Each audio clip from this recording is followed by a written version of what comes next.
dressing room. His helmet comes off. He mops his brow and his long sleeve of his shirt. He's 100 not out. Out of Worcestershire's 208 for 2. There had been some talk, though, during those late 80s about his ability to deal with a short ball, how he was a bit rooted to the spot, how he didn't play it very well. And, from those fast bowlers, not just in this match, but in this part of the series that he played, and they really sorted him out, Fazio, didn't they? Yeah, and the West Indies knew that a lot was being made about Graham Hick's arrival as an England Test player, and they were waiting for him. Essentially, that is a bit of a motivating element to cut the new big boy down to size, and clearly they would have done their homework. A lot of them would have been involved in county cricket for a long time, so they would have sensed the strengths and weaknesses, and it was obvious in a very different way to which the West Indies team targeted Tony Greig in that infamous Grovel series of 1976. They targeted Graham Hick for a different reason, because they felt that too much was being made about Graham Hick being this superstar player, and they more or less said, okay, you're scoring a lot of runs on the county circuit and wherever, let's see how you fare when the big boys are in action against you in the real thing, Test cricket. Yeah, it was just expected that he would walk in. I mean, he'd already written, I think, one of his autobiographies before he'd even played a Test match.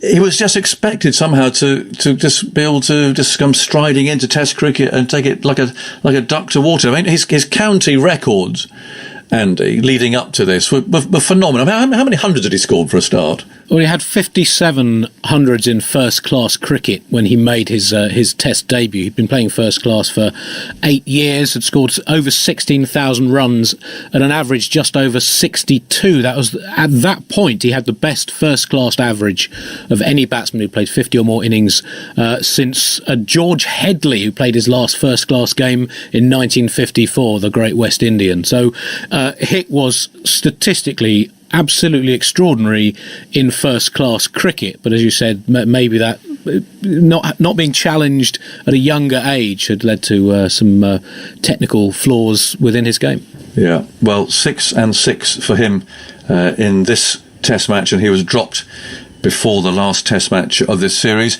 Mark Ramprakash, also, again, one of those prolific batsmen in county cricket. He didn't have a bad debut, actually, 27 and 27. No Angus Fraser, he was injured. Steve Watkin replaced him, and as Fazio mentioned, Gordon Greenwich was injured and replaced by Phil Simmons. Lara not playing, Gus Logie having been preferred in the West Indies lineup. So, England were put into bat under cloudy skies and lost 3 early wickets. In comes Patterson, bowls a full-length ball and bowls.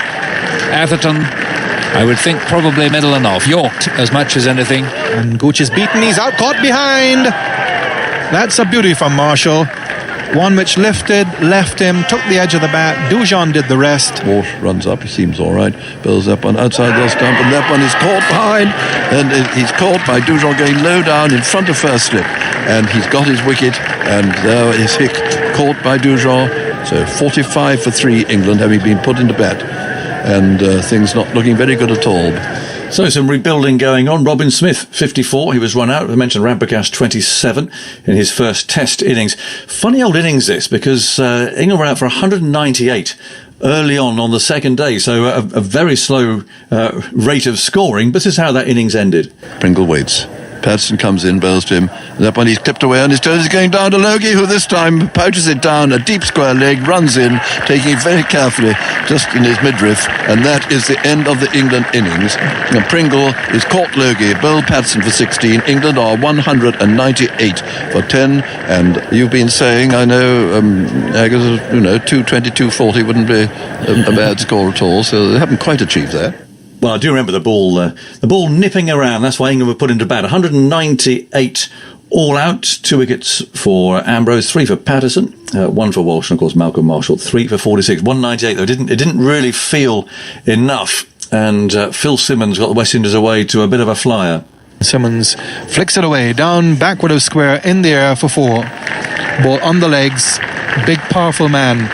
Philip Simmons, Malcolm on the way now to bowl to Simmons. Simmons flicks it away again for 4 more, this time along the ground, down through square leg. Lovely shot by Simmons, over pitch on his legs, and he hit it hard and well. So good start for Simmons, but De Freitas had him caught by Mark Rambrakash, a brilliant piece of fielding. Freitas turns at the top of his run, comes down the slope from the Kirk's lane end and bowls to the right-handed Simmons, who square cuts in the air and is caught very brilliantly by Ramprakash diving to his right. Simmons looks disgusted with himself. Ramprakash looks delighted with himself, and well he might. And England have taken the second West Indian wicket at 54. And of course, this was the Headingley of old, and the Headingley that, I must admit, I used to love watching cricket on, because the ball always did that little bit. And if you had the right sort of attack, and England's attack at that day, well, Devon Malcolm was expensive, 14 overs for 69. But I'm surprised that England picked him, actually, because it just wouldn't be his sort of pitch. But to Freitas and Watkin and Pringle is moving the ball about and nibbling it around. I don't know what you think, Fuzzier, but Headingley in those days, when you looked up and the ball did nip around, it was intriguing cricket. Which really added to the drama of what was to come in the second innings and in the conditions, because you knew whenever you fronted up at the Headingley, it's the sort of situation when it's overcast and as you said correctly, the ball is dancing about, and with the West Indies pace as well, and the fact is that with the bowling attack that the West Indies had, to get England out for 198, they would have felt, well, look, business as usual. We were really setting our stall out to get an early lead in this test series, to maybe not dominate England as easily as we did so many years ago, but certainly it all looked good with the strength of that fast bowling attack in conditions as you would normally expect at Headingley. So 139 for 4. West Indies are bowled out for 173, only 3 players making double figures, and of course one of those was Viv Richards. It's been a long time since Richards has got big scores in Test cricket. Here's Watkin into him now. He goes back and chops it down to third man. That'll go for 4, and that's his 50. Malcolm bowls to Richards again. That's short, and he hooks it in the air, and for 6. His second 6 since tea, a stroke of infinite ease, really. Just a gentle pivot of the body and that heavy bat, and the ball coming right out of the middle. So Richards scoring 73 as West Indies lost their last 5 wickets for just 17 runs, and a little handy lead there for England. But with that ball moving around, you knew the value of every run was absolutely critical. Graham Gooch then, I must admit, this I think would have to rank Of any batsman that we've seen. In 1989, he appeared to be finished. He'd been dobbled out by the masterful trundlements of Australia's Terry Alderman, aged 36, and then he went on a 25-match sequence after that, scoring 2,800 runs, average 65. This game was pretty much right in the middle of that sequence, and that's a record number of runs scored by an opener in a 25-match sequence in Test history. So this was possibly the finest innings played by an England batsman, but certainly Gooch in the middle of his peak. And let's not forget, under cloudy skies and the ball nipping about. Ambrose now to bowl to Hick. Well pitched up, and he yorked him. Oh my gosh, yorked him. He's yorked him. He must have gone off the bottom of the bat, and he's yorked and he's out, and England have lost another wicket. So Ambrose has got Hick, and Hick again has not succeeded, and England are 38 for 2. And have to get through to lunch without exposing another batsman to this still newish ball. A lead of 63 as Ambrose bowls to Lamb outside the off stump, and he's out. First ball caught by Hooper, and joy reigns unconfined amongst the West Indian ranks. Well, crucially at the other end, Derek Pringle, who was stubborn, he could hang around, and he found the boundary too. Another full-length ball, and Pringle drives it straight for 4. Splendid stroke, just between the stumps and mid-on. And a ball which is distinctly pale in colour came over the rope down below our commentary box. England all out there for 252, Gooch having carried his bat to score 154 not out. Here is Walsh on the way now, and Gooch pulls down towards backward square leg. That's going to be his 100. 4 runs down to deep backward square. Gooch gets his 100. He's 102 not out, and the crowd here at Headingley are rising to Graham Gooch. And a prolonged applause from the crowd for a most vital century by the England captain. Yeah, and in every way, an absolutely astonishing innings. I was wondering, is that an innings that's talked about in West Indian folklore at all, Fazir? I think West Indians for a long time have had tremendous admiration for Graham Gooch, and Andy talked about that 150 he scored in Jamaica at the end of the series in 1981. That was a really turbulent series for England. Kenny Barrington dying as coach in Barbados, and all sorts of things happening. Test match being cancelled in Guyana because of Robin Jackman's presence and so on. But Gooch stood out as someone who the West Indies respected, who would stand four square and take on the West Indies fast bowlers. And again, it bears repeating, Aggers. You look at that West Indies fast bowling lineup at Headingley. You're talking about Malcolm Marshall, even if he was coming to the end of his career, still a Curtly Ambrose getting into his prime, the evergreen Courtney Walsh, and not forgetting Patrick Patterson. England will have had nightmares of him from 1986 in the Caribbean. And with that high-kicking delivery stride, Geoffrey Dujon always made the point that of all the fast bowlers he would have kept to, it was Patrick Patterson who hit his gloves harder than anyone else. So when you're talking about in those conditions, to play the innings that Graham Gooch did, and yeah, it must stand out as one of the great test innings of all time, and Caribbean fans certainly won't begrudge to praise that. Gooch, not out 150. England 244 for 9. The lead, therefore, is 269. It's funny though, isn't it? It's interesting. It is Headingley.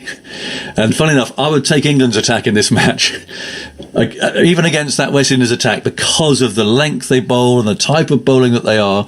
And 278 to win was always going to be a really tall order, I think. And Philip de Freitas got England away to the best possible start. Right, here's the first ball. 278, they need to win. And in he comes now, de Freitas and bowls. And this one, he's out! The first ball, and he's out, and West Indies are 0 for 1, and really this is most extraordinary. Clean ball there, and everybody surrounding the Freitas and clapping her on the back. What an extraordinary thing. So the final day then starts with 267 more needed by West Indies. They've got 9 wickets left, and after a good start, Watkin takes 3 wickets in 3 overs to swing the game England's way. We have a 6-3 offside field, and he's out. A wicket caught by Lamb at first slip. Watkin, having been driven for 4 and for 3, gets the wicket of Hooper. Brings him up in the air. Gooch is underneath it. Leading edge, and he's out caught. And that is a major blow for England. Richards caught Gooch, bowled Watkin 3. The West Indies are 85 for 4. And England are delighted. Logie it is now who has the strike and goes back. He's edges. He's brilliantly caught. Brilliant catch at third slip by Gooch. An edge to a lifting ball, and Gooch held a stunning catch, left-handed.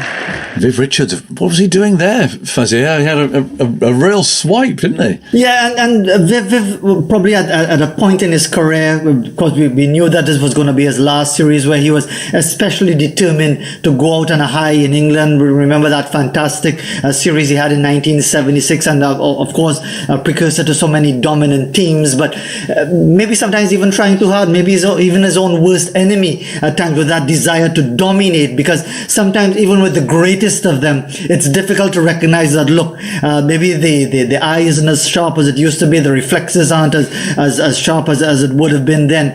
So it was a pretty poor shot, and when you get Viv Richards, whether at the age of 21 or 39 as he was then, it really would set you up for an excellent victory. Well, it was an extraordinary test match with so many single-figure scores. West Indies, of course, only 3 making double figures in the first innings. Well, they did get better. They actually had 4 in the second. But again, batsmen really struggling to start with the ball moving around. Devon final wicket, with Atherton claiming a running catch, and England 1 up in the series. Here comes Malcolm. He bowls to Walsh, who hits it in the air. He could be caught. It's Ramprakash coming in. 2 of them going for it. And it is caught, in fact, very well indeed by Michael Atherton, diving in front of Ramprakash from the gully, and England have beaten the West Indies for the first time in England for 22 years. They have won this match. The West Indies all out for 162 at 3 on the 5th grey, blustery afternoon. Numbers, figures, stats, data, your territory, Andy, but inevitably people talk about Graham Gooch, they talk about 3-3-3 against India the previous summer, but this 1-5-4 not out, for me at any rate, I suspect for Graham too actually, would surely eclipse that, wouldn't it? Oh, definitely. It was a way tougher bowling attack, as we've talked about, one of the finest attacks England had faced, and the situation of the game. Without that innings, there's no way England would have won. And again, to give it further context, England's bowling performance: Philip de Freitas took 4 wickets in both innings. He came into that summer having to take today in what cricketers define as full. This is breaking into full, sort of good length and short. 44% short. Yesterday, England were bowling 31% full, 32% short, 37% on a good length.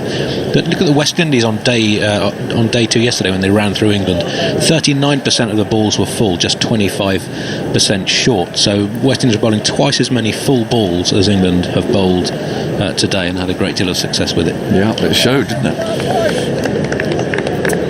They were very disciplined yesterday, and even bowlers like Gabriel, who are just out and out fast bowlers, but he bowled that full length and he bowled very well. Gabriel bowled 43% of his balls on day 2 in the full length category. Roach 46%, Holder 34%. Here's Anderson, and he bowls, and Brooks is forward, playing slightly across the pad, but it's picked up there at mid wicket by Pope, and there's no run. 163 for 3. Very disciplined. Is Phil Simmons quite disciplined? I mean, is he one of those people who really is he's sort of ramming home the points about discipline? Yeah, I think he's a good man manager. So while it is about discipline, it isn't, I guess, the Jose Mourinho type. Is more all the gun hand around the shoulder type thing. He can be firm when need be, but when it comes to managing different characters in the dressing room and having the full respect of the dressing room, he is your man. Yeah, well, he certainly got it all right yesterday. 163 for 3. England bowled out for 204, of course. As Anderson bowls outside the off stump. And there's no stroke from Brooks, who's 30 not out from 51 balls. He got away to a bit of a flyer. I mean, he's very experienced. This is his 4th test, but of course he's 31 years old. He's been around a long time, scoring lots of runs for Barbados. I'm trying my best not to say anything good about him, Aggers, and put the curse of death on him. I'm doing the opposite. Fine player, this Brooks. Never going to get out. 163 for 3. Anderson, Pavilion behind him, moves in, bowls, and Brooks pushes that away down into gully. There's no one. Is this typical of the way that he plays? Yeah, so growing up he was a little bit more flamboyant, and then he almost went into a shell where he just worried about technique, not really looking good but doing the right things, and less so on scoring runs. I think now he's found the perfect balance between doing the right things but also looking ugly and getting runs, and he's been prolific at first class level, and I'm very nervous. I wanted to replicate the same in the series. Calm down, Carl. Calm down. 2 slips waiting. Anderson moves in, bowls to him, and lets that go outside the off stump. He's pleased with that because he just does it a second time, facing an imaginary ball. And now we have seen quite a lot of this today, the gardening, the tapping at the pitch with the bat. The bats are just looking a little bit suspicious as they don't entirely trust it. Yeah, I think the pitch is a cause for concern. But Jimmy obviously bowling a lot fuller with the field he has set. You think he'd bowl a lot fuller than he is at the moment, but you think when Wood and Archer comes back at that pace, you don't want much inconsistency in bounce. Here's Anderson running in hard balls. That's a short ball. That startled Brooks a bit. To get up on his toes there and fend that away into the leg side. Pope again is the fielder. 163 for 3. Anderson sporting this new headband, sort of Federer style. We haven't seen him do this before, but as we've been explaining, I think a lot of the players haven't been able to get near a barber. The coronavirus has brought out all types of hairstyles. It has. So Anderson's gone for the headband. Here he comes again, bowls, and that's beautifully put away by Brooks. Short, just a little bit of width outside the off stump, but he's put it away. Chase for the fielders. The ball's going to win though, as he just plays that firmly off the back foot square and finds the boundary. So 167 for 3, 50 overs gone, and West Indies now is 37 runs behind. I love that, Aggers. I'm sure a few guys from his local club, Spartan, will be tuning in. Look how deep he got in the crease. Oh, they love to see that. Yeah. On his toes, on top of the bunks, into the ground. And what I love most about it is the fact that point and cover had to chase it right away into the boundary. Yes, a bit of a teaser. So where's Spartan then, for people who've been to Barbados? Whereabouts is Spartan? So Spartan is dead centre in the middle of Bridgetown. Oh, is it? Yeah, Queen's Park is the name. It's right beside the van stand. Yeah, if you come through Barbados and you go through Bridgetown, you would have passed Queen's Park. Now we've got Bess bowling, and chases forward, playing it towards the onside. Bess is able to pick it up as he follows through. Where's the lovely ground where Malcolm Marshall used to play? Wanderers? The one where we go up, just inland a bit. The bar's always going, rump punches are going.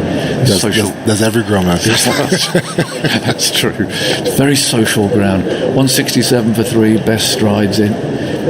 Tossing this one up, was driven away, clipped away down to mid-on. It's quite deep there, but a single was saved. Sibley fielding there. 167 for 3. I think it is Wanderers. There's Bess striding in. He bowls. That's clipped away, a little bit uppish, but doesn't carry as far as Sibley, who comes galloping in from mid-on. Run again. Get some pressure for not knowing which club. I think he was at Wanderers. I think he also played a little for Banks as well, my first club. Okay. Bess again.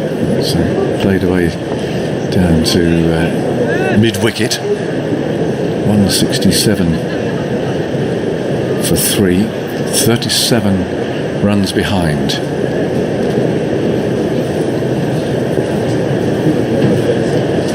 Again, bowls. Oh, that went straight on. Beat the bat there as Chase came groping forward. Whether that was an intentional arm ball or whether he just misjudged it. He seems to have given it a bit of a tweak, but it just skimmed on, didn't it? It's almost sort of spun away from him, but there's a bit of a crack. Might have been, 'cause it was definitely an off spinner that he bowled. Beat the bat. Here he goes again. Bowls, and Chase hits that. Catch it, they shout. Well, there's an appeal for a catch.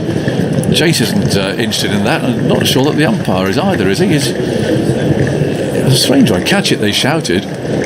But no, nothing is done. The umpire wanders off. One of those, as you were saying, how often the appeals go up, but actually when you have to do a review or something, say, oh, no. Don't worry, that was one of those, I think. 167 for 3. It's a lovely little ground down near St Lawrence Gap where you drive round. In the centre. Dover. Beautiful. Yeah, so my dad played for Dover. That was my hunting ground when I was younger. Was it? Beautiful ground. Yeah, and that took me back to club cricket days, spending some time with the older folk, learn about cricket, learn about life over Banks beer. Good old club cricket days. Proper club cricket. You learn as much afterwards as you do when you're actually playing. Anderson then starts a new over, and Brooks plays that into the offside. Do you think club cricket's as strong in Barbados now as it was when you were growing up? Nah, not as strong for sure. There's so much more to do now, technology-wise, partying-wise, than when I was growing up. I learned so much from Winston Reid, who was probably the best player to never play for West Indies. Left arm spinner, a real mentor to me. And I know Jonathan Carter and a few other guys that went to Banks could say the same. Anderson past the umpire again, played firmly off the front foot by Brooks, clipped away really down the ground to down to mid-on. I mean, is cricket like as vibrant for young people as it used to be? You don't see as much beach cricket these days, and yeah, it's changed a bit. I would say that the club cricketers, the ones that play, I mean, on the field it's probably still the same competition, but off the field it's changed drastically. I remember that same Banks team we won in 2007. We used to sleep at the ground from time to time. We'd play together, party together, and sleep at the ground waiting for the next day's play. That's nice. Here's Anderson over the wicket. That gets a little bit low, but Brooks played it neatly down to backward point. 34 not out now from 59 balls. And even I don't know, maybe there's the way that the game is, the crowd, the enthusiasm, the noise with the bands and the King Dial characters and these people, that doesn't seem to be quite there these days. You still get it in T20, right? But I guess like most places around the world, the longer form isn't as supported in person. Here's Anderson, and that's punched away into the onside of the man there, quite close and straight. But, no run. Did you go to the old Kensington ground as a kid? Did you yeah, I did. What a characterful place that was. Yeah, my dad used to work at Banks, and I used to be snacking with the Banks workers. It was good fun. I used to love going there. Yeah, talking about club cricket, like after the game, person to stay around much longer. I find that's dying away a bit. As soon as the game is finished, guys are leaving, and I think you lose some of the quality of club cricket when you do that. There were people saying "here, here," I think, to that. Oh, now it's clipped away. It's been beautifully played. That is lofted Anderson over mid wicket and away for 4. I'm not sure Jimmy were very pleased about that. It was pretty straight, and Brooks has planted that front foot and then flicked him away, well, dismissively really, over mid wicket for 4 runs.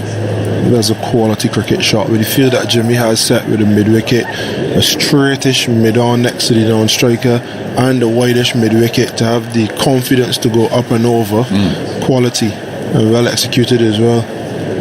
Another touch of the gloves. And West Indies are now just 33 runs behind, and they've got 7 wickets left. And Brooks is playing very nicely indeed. Still that man at short, straight mid-on.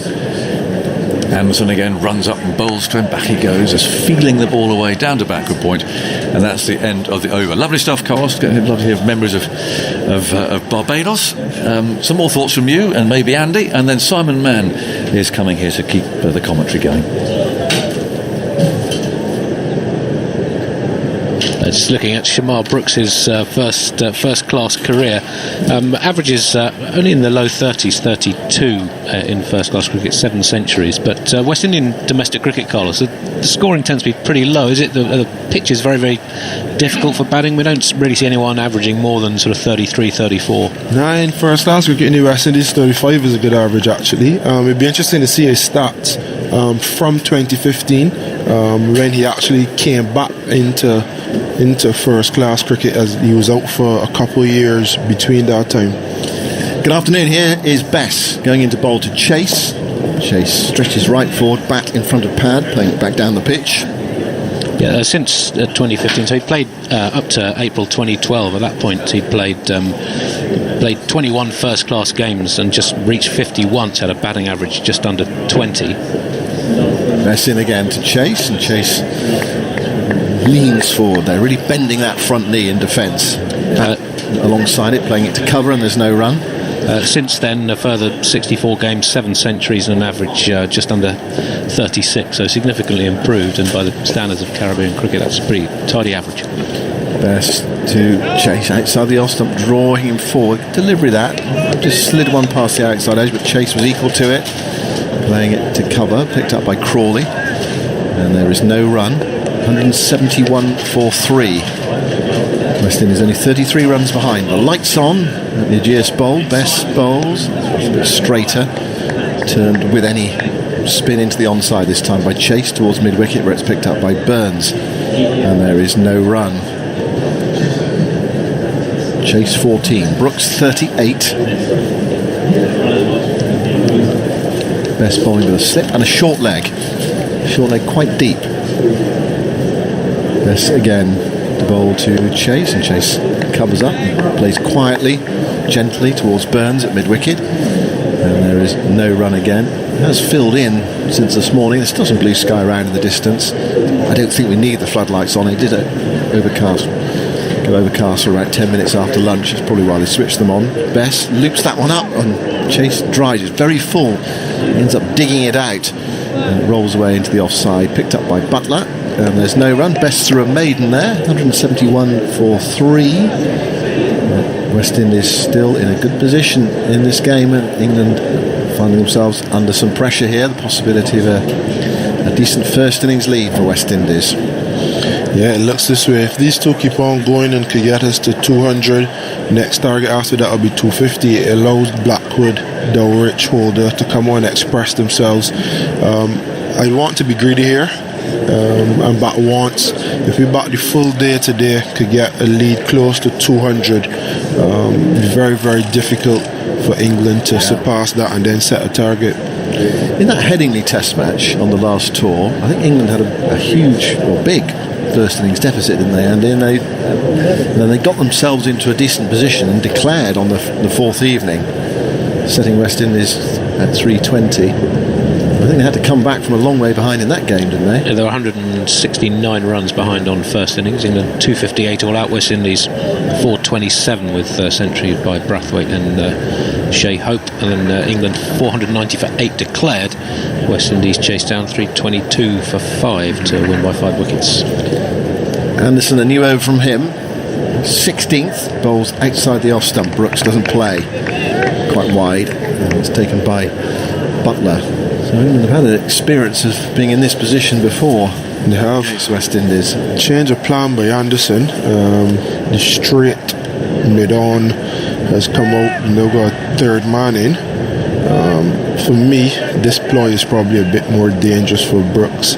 Loves a drive. The point is a bit short to catching, extra cover, a little ways off, and deep point saving boundaries for anything loose. There's nothing in the gully. Here's Anderson bowling outside the bottom, short, and Brooks flinches out of the way a bit. Allows it to go through to Butler. On the averages of those West Indian pitches, is it simply that the pitches are quite tricky to bat on? Are you saying 35 is a good average in the West Indies? What's the reason behind that? To be fair, the pitches have gotten better in the last couple of years, but traditionally they've been very slow and low. And they've even had situations with spinners opening the bowling and bowling 80% of the overs, but now it's been a fairer game between bat and ball. Anderson to Brooks. Brooks gets a ball on off stump, which he defends solidly back to the bowler, and there is no run. Has there been an effort? I've read suggestions there have been that to try to make pitches a bit quicker and a bit more conducive to the pace bowlers. I think they have, and they've also introduced fast bowling points, which encourages the teams to use the fast bowlers, and you get fast extra points. Yeah, you get extra points when you get wickets with fast bowlers. I mean, it's some drastic and draconian, but it's very, very necessary. Yeah. Here is Anderson bowling to Brooks. Brooks pushes that way into the offside, goes out to cover, and there's no run. I mean, we talk here about trying to encourage spinners to bowl more. Difference in conditions. I think going to Guyana, and normally or traditionally the fast bowler would bowl 2 overs just to get the writing off the ball. Pramal will open from the other end, and then you have to bat 85 overs of Pramal and Bishu. Not much team's going to do much there. So it's been tough. With the advent of fast bowling points, it's brought fast bowlers into the game a lot more. Anderson bowls a bouncer. Brooks ducks through to Butler. So what are the points for the fast bowlers taking wickets then? Could you explain the system? Not entirely. I'll do some research on it. Okay. But in the columns, when you look at the points, you see batting points, bowling points, and you get fast bowling points as well. To be honest, I think the teams that have won it without the fast bowling points, and they would have won it with or without, but it's still a handy incentive. Anderson to Brooks. Brooks gets the ball on off stump. He's right in behind that. Solid defensive shot. Sort of defensive shot that can discourage a bowler. Back to Anderson, who picks up and then lobs it out to Archer. That's the end of Anderson's over. It's 171 for 3. Was that a maiden, Andy? So 2 maidens in a row bowled by England. Yeah, just 2 scoring shots in the last 5 overs. Contrast the morning session where West Indies scored freely, certainly in that second hour where they scored 58 runs. That might be another of England's ploys here, just to try to dry up the scoring, and sometimes in Test cricket you dry up the scoring, induces a batsman to play an attacking shot, an injudicious stroke. We'll see. Chase faces Bess, drives it firmly back to him. Bess picks up off his own bowling, and there's no run. Chase, who's an experienced enough cricketer, he's in his 33rd Test match here. 14 not out. Slip and a gully go down. 5 saving a single, 2 men out on either side. 1 on either side. Best bowls. Chase covers up, rolls out towards Burns at straight mid-wicket, and there is no run. Best who took the wicket of Shea Hope this morning, caught by Stokes at slip. Sharp chance to Stokes' right. Best again bowls to Chase, who clips this into the onside, thinks of a single, not there, it's too close to Burns at mid-wicket, goes to his right, lobs it back to Butler. Stokes had actually dropped 10 chances. I think of a player or a fielder as good as that. Dropped more catches in Test cricket than any other fielder since the start of 2019. 10 drops. Best bowls, that's 4. It's guided away on the drive. Nice looking shot from a Chase towards deep cover. 1 run, Wood sent in the return.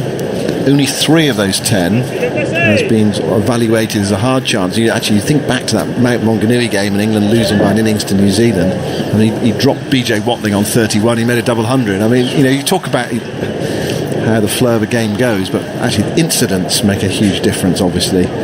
Best tosses that one up, driven nicely by Brooks, the left of mid-off, tumbling save from Anderson, but not before Brooks has gone through for a single. Yeah, you think about, obviously drop catches are noted, but you think about a fielder making a couple of good saves in the field and that changing the momentum because it builds pressure and that sort of stuff. I'd like to see how many of those chances Stokes made into chances that would have been half chances for the normal man.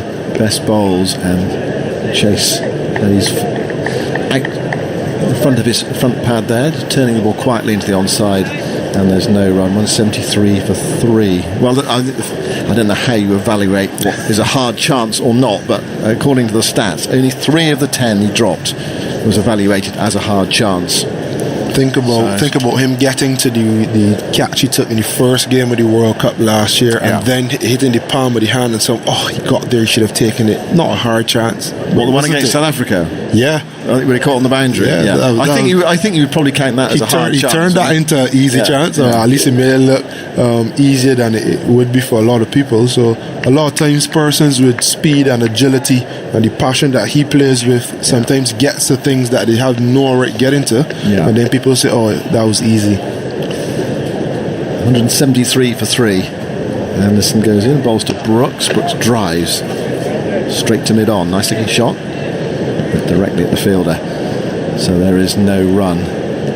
If you look back at that BJ Watling chance, I think that slip, it was just before lunch. It was one of those that he would kick himself as he went off the field, dropping a chance like that. It was probably a bit, I mean, if a slip catch against a spinner is straightforward, it's probably a little bit more straightforward than the one he caught this morning. Yeah, it was at him, nice in the basket, and it went down. Anderson bowls, and there's an appeal for a catch behind there. Belated, he's given him out. Now, what's Brooks going to do here? It's a really strange one. It went through to Butler, and then there was a concerted appeal, but a belated concerted appeal, very confident one. Now, is Brooks going to review this? Waiting the timer to go down. Has he reviewed it? He has, with 1 second to go. Well, normally if you think you haven't hit it, you review it straight away, don't you? So it's an odd one, that, because there wasn't an appeal straight away. It was just a split second. It was a strange one. Anderson appealed, then everyone appealed. Shamar didn't look as though he thought he hit it. Can we have front on spin vision, please? Right, have England got a 4th wicket here? Okay, can we have Ultra Edge when available, please? It can only be bat if there's anything there, or there is a spike. Just take that back, please. And 1 frame forward. Thanks, Mark. Yes, we've got a clear spike on Ultra Edge with the ball next to the bat. So I'm ready to go back on field to Richard. Richard, the ball is hit the bat. Stay with your on-field decision. You're on screen now. Well, there we go. The technology there convincingly backing up umpire Kettleborough. There was a big spike. It wasn't one of those little squiggles. It was quite a big spike on the outside edge of the bat. It could only have been bat as well, because the bat was away from the body. I must give him credit there. Obviously, I've been a bit tough on the umpires, but for that one, it's easy for the umpires to miss that as well. Fair enough, it was a spike, but the way he played it, the way he didn't look back and gave it away with his body language, and the staggered appeal by the opposition, very good decision. Yeah, it was an odd one.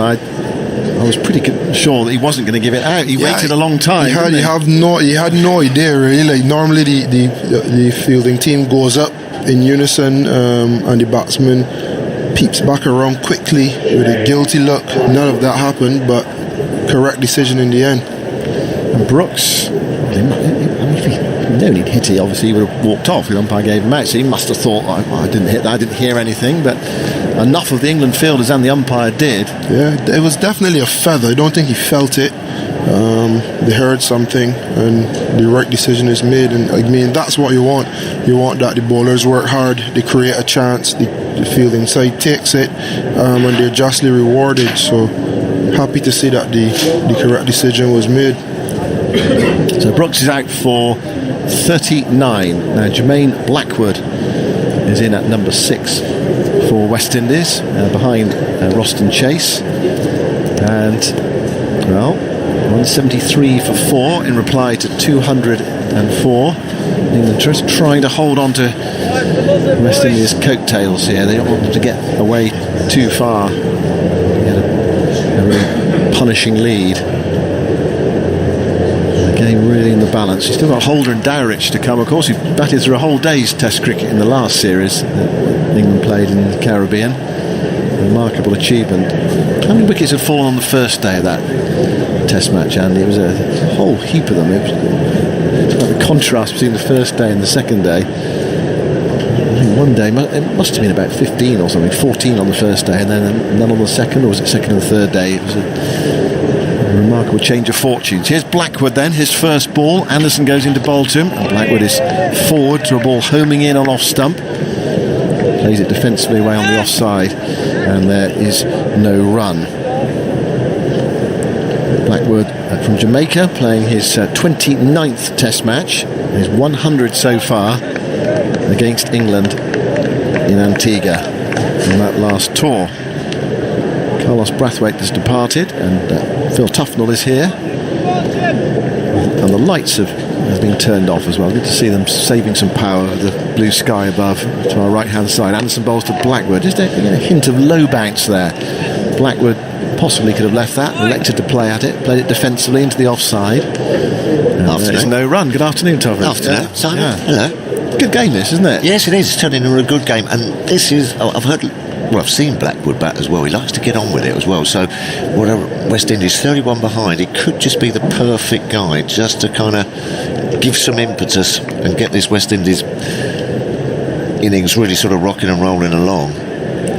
Jimmy Anderson's bowled well, hasn't he? Nice and tight. Realise it hasn't swung. Second wicket for Anderson in this over. Goes in and bowls. Blackwood drives. Nice looking shot. Yeah. Anderson stops it away to his right hand side. Plenty of bottom hand in that drive. The stumps might have stopped it actually if Anderson hadn't.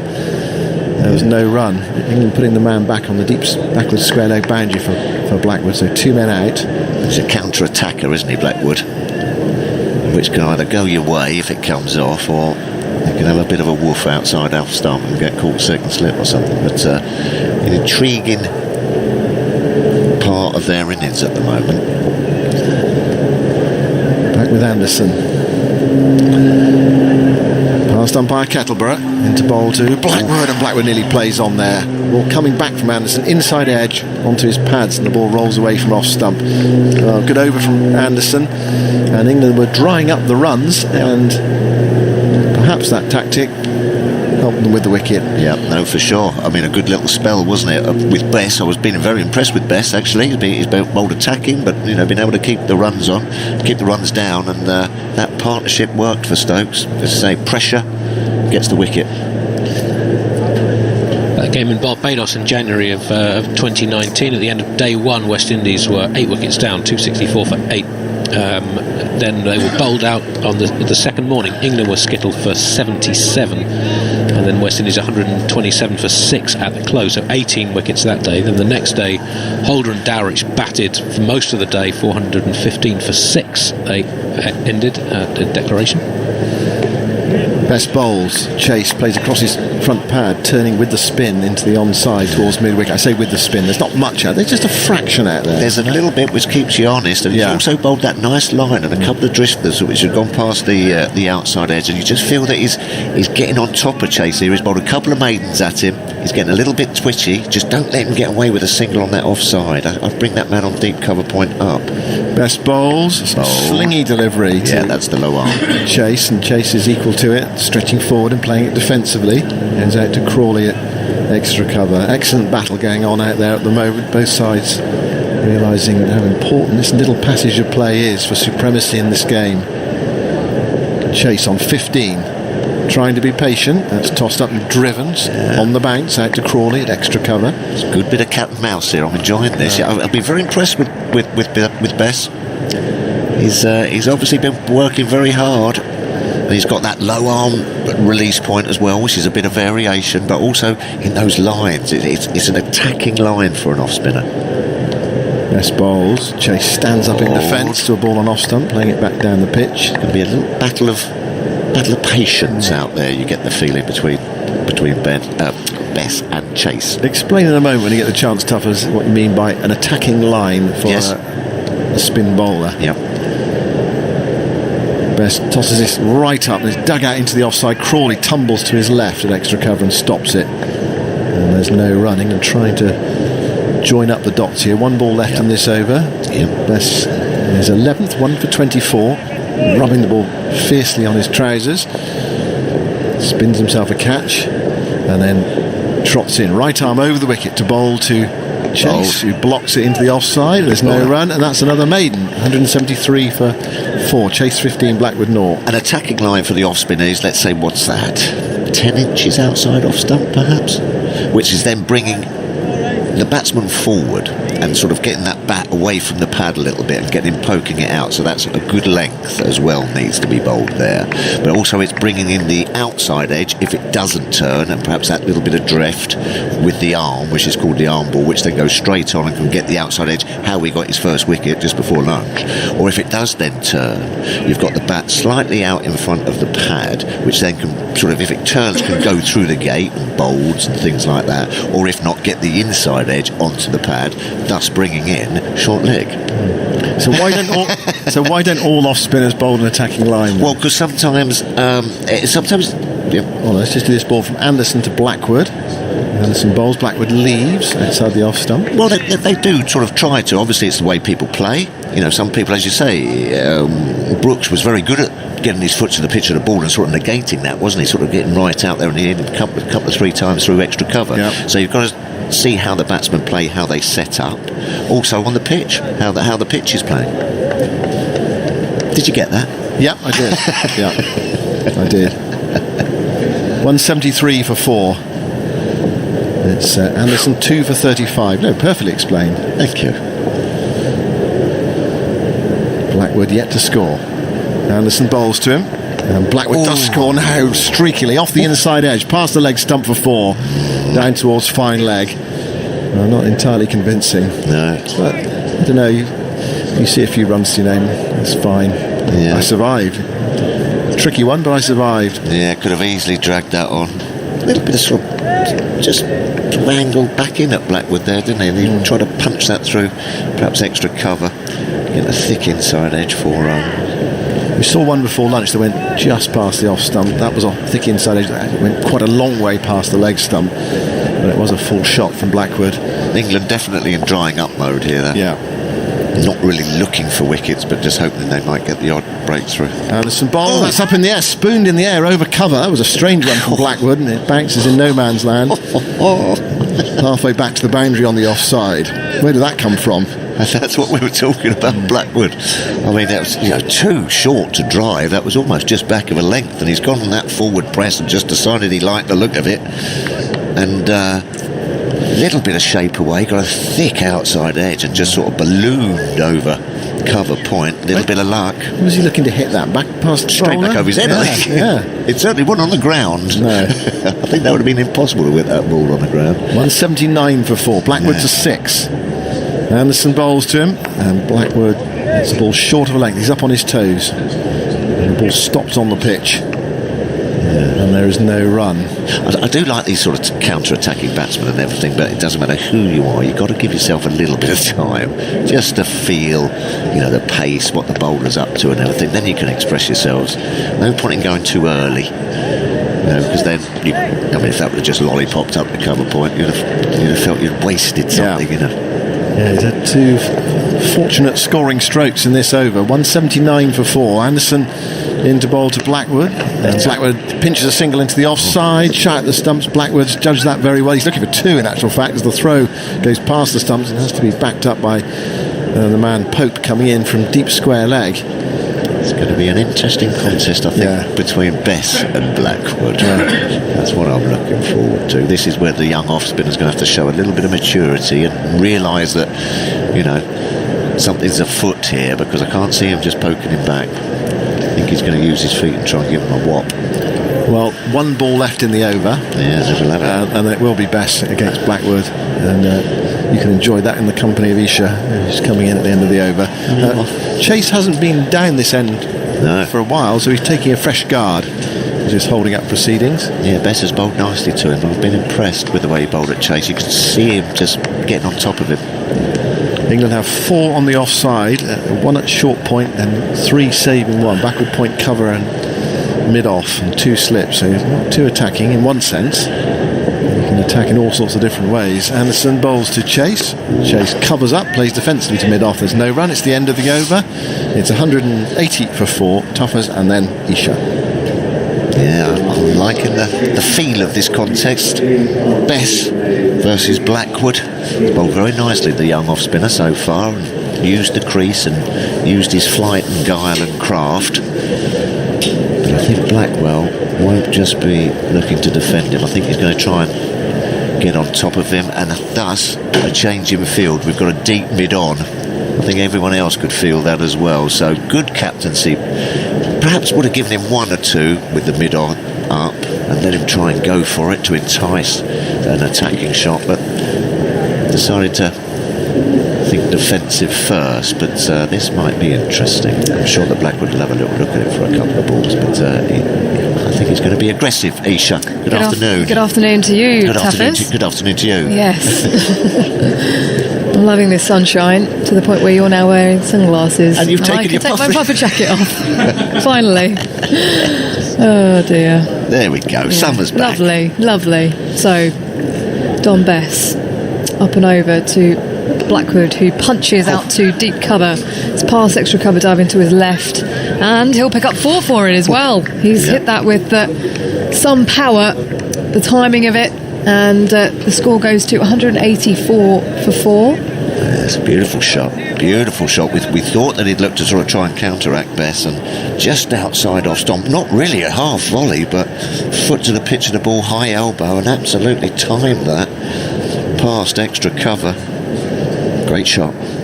Here he comes again. Bess bowls. Blackwood on the front foot, plodding back to the bowler. Andy? Well, look at Blackwood's stats against spin bowling in Test cricket. He, as tough as a suggestion, he does tend to have a go at it. Scores at 65 runs per 100 ball against right arm spin, only about 50 against left arm spin. Good friend of his as Bess bowls to Blackwood, who's again front foot pressing and defending back down the track, is Andre Russell. Right. And he lives 10 minutes away from him. They train together. Not too many forward defences down that road. One of the most aggressive players in world cricket. I think the best strike rate in T20 cricket, Andre Russell, as Blackwood pushes forwards again and defends. But he has spoken about wanting to play the long innings. Likes to drive mid-off, mid-on. He wants to prove to everyone that he can play the long game. And here is an opportunity for him as Bess through his delivery stride, slightly shorter on the back foot. Blackwood defending. See, that doesn't necessarily mean you've just got to block everything and just use up balls. It just means, as you say, you've got to pace and get your tempo, isn't it? That's what I think he's meaning there. He's always going to be an aggressive attacking player. Yeah. He just needs to find that tempo for Test cricket. Blackwood drives again, this time to wideish mid-off. James Anderson diving as they come through and pinch a single. And he manages to collect it in his left hand, Anderson, as Blackwood moves to 12, 185 for 4. He has been out quite often to right arm spin, been out 14 times to right arm spin.